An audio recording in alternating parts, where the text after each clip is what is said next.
अब हम बात करते हैं सेंट्रल बैंक की। सेंट्रल बैंक हमारे इंडिया का सेंट्रल बैंक है RBI, reserve bank of India is a central bank of India. अब सेंट्रल बैंक की डेफिनेशन क्या है देखिए। Central bank is an apex body, top level body that control, regulates, operates, I'm so sorry, and directs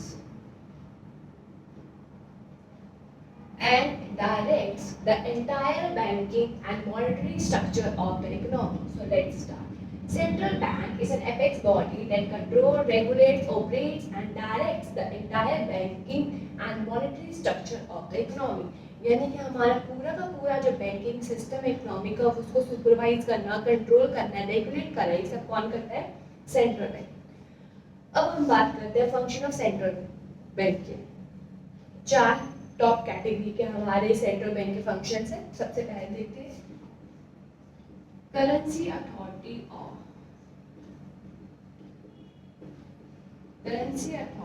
और bank of issue. इसका मतलब जब हमारी की सारी करेंसी है उसको ऑथराइज करना, इशू करना, वो सब कौन करता है? आरबीआई करता है, एक्सेप्ट ₹1 नोट एंड कॉइन्स, जो कौन करता है ऑथराइज? Finance minister. उसमें फाइनेंस सेक्रेटरी और फाइनेंस मिनिस्टर के साइन होते हैं, ठीक है। सेकंड गवर्नमेंट बैंक, और we can say banker of the government.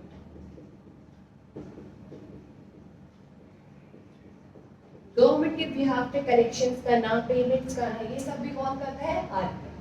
Third bankers bank. Bankers bank का मतलब है कमर्शियल बैंक का भी क्या है? बैंक है। कमर्शियल बैंक जो सारे बैंक है उसको हम एक यूनिट मानते हैं बैंक। उसका बैंक कौन है? Central bank. सेंट्रल बैंक इनके लिए कुछ फंक्शन भी परफॉर्म करता है एज वेल एज इनको सुपरवाइज भी करता है कि कमर्शियल बैंक ठीक से काम कर रहे हैं या नहीं कर रहे। अब इसके अंदर वो क्या करते हैं? Custodian of cash reserve.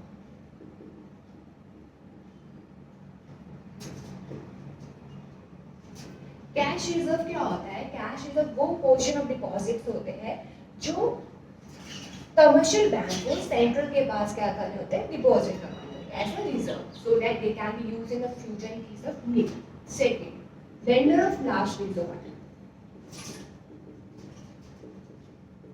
Lender of last resort, this one is important. It means if commercial bank fails to get money from any sources, then he can approach the central bank for financial help. The lender of last resort. And the last one is clearing house.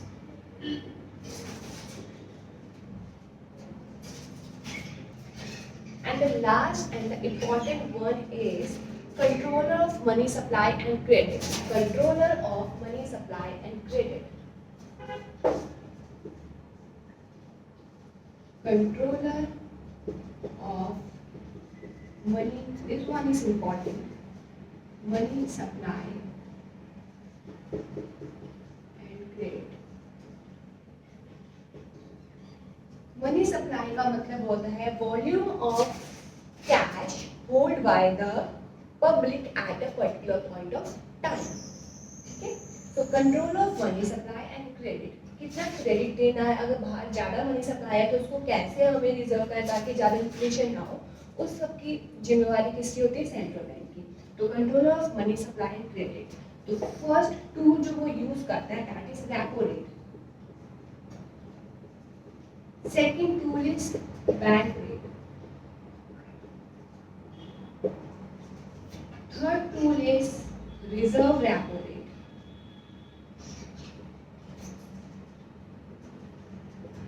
Fourth, NRR. Fifth one is margin requirement.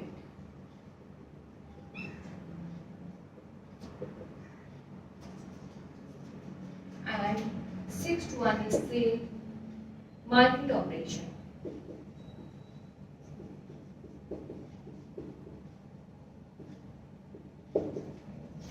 एक एक करके समझते हैं। Repo rate, bank rate, reverse repo rate, LRR, margin requirement, market operation. First repo rate.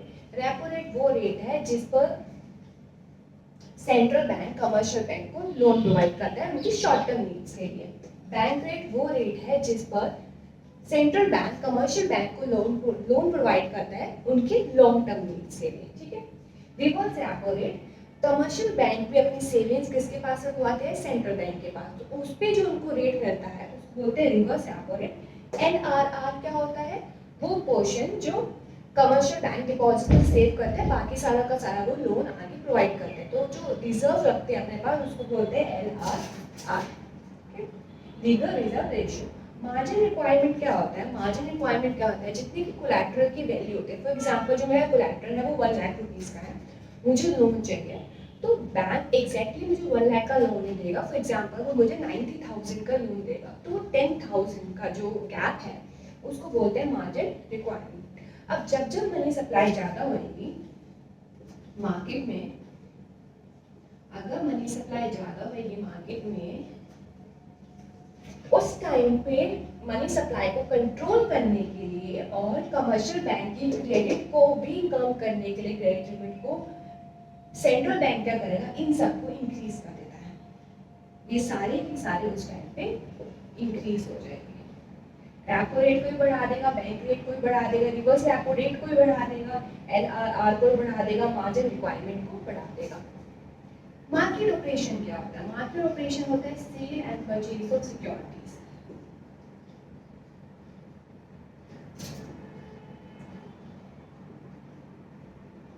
अब जब money supply ज्यादा होएगा, जब ऑलरेडी बाहर मनी सप्लाई ज्यादा है, तो सेंट्रल बैंक को क्या करना है, सेंट्रल बैंक को बाहर से मनी सप्लाई को कम करना है, इस केस में वो क्या करेगा, सेल कर देगा सिक्योरिटीज। जब वो सेल करेगा तो लोग उसकी सिक्योरिटीज को परचेज करेंगे, तो यानी कि लोगों का जो मनी है वो कहाँ आएगा, बैंक में आएगा। तो अगर मनी सप्लाई ज़्यादा है तो तब कम सेंट्रल बैंक क्या करता है, सिक्योरिटीज को सेल करता है। तो ये सारे फंक्शन थे हमारे सेंट्रल बैंक के। I hope you get it.